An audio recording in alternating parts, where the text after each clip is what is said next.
আসসালামু আলাইকুম। ওয়াসিকাস মাম রেসিপিতে সকলকে আমন্ত্রণ জানিয়ে আমার আজকের রেসিপি শুরু করছি।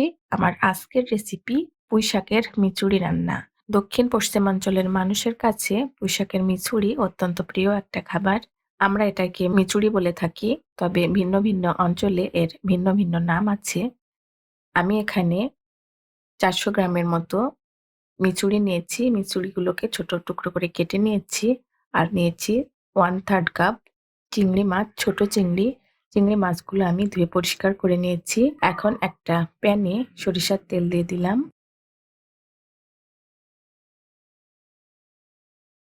আর ১ মুঠ পেঁয়াজ কুচি দিলাম আর ৫ টা কাঁচামরিচ দিয়ে একটু ভেজে নেব। একটু ব্রাউন কালার হলে এর মধ্যে চিংড়ি মাছগুলো দিয়ে দিলাম।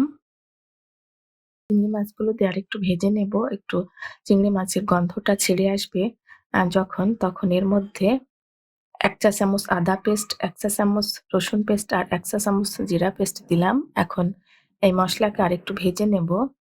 মসলা ভাজা হলে এর মধ্যে গরম পানি দিয়ে দিলাম।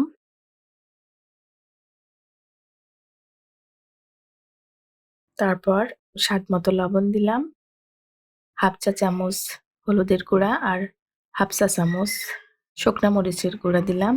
এখন এই মসলা দিয়ে একটু ভালো করে মিলিয়ে নিয়ে চিংড়ি মাছকে একটু কষিয়ে নেব। ঝোল যখন শুকিয়ে তেল উঠে আসবে, তখন এর মধ্যে আবারও গরম পানি দিলাম। গরম পানি একটু বেশি করে দিলাম।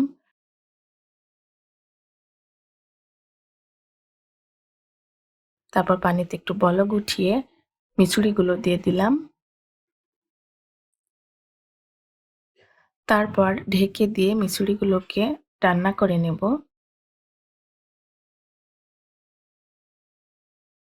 সবজি সবসময় ঢেকে রান্না করলে এর পুষ্টিমান ঠিক থাকে।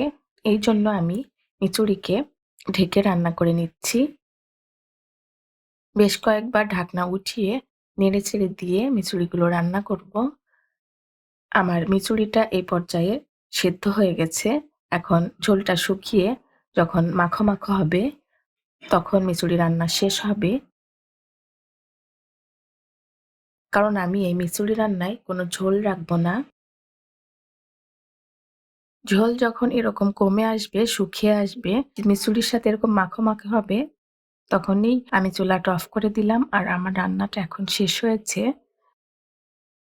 আমার মিচুড়ি রান্না শেষ। এখন একটু সার্ভ করে দেখাচ্ছি।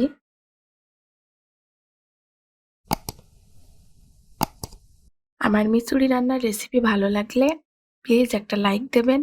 আর যদি ভালো লাগে আমার চ্যানেলটি সাবস্ক্রাইব করবেন। সবাই ভালো থাকবেন। আল্লাহ হাফেজ।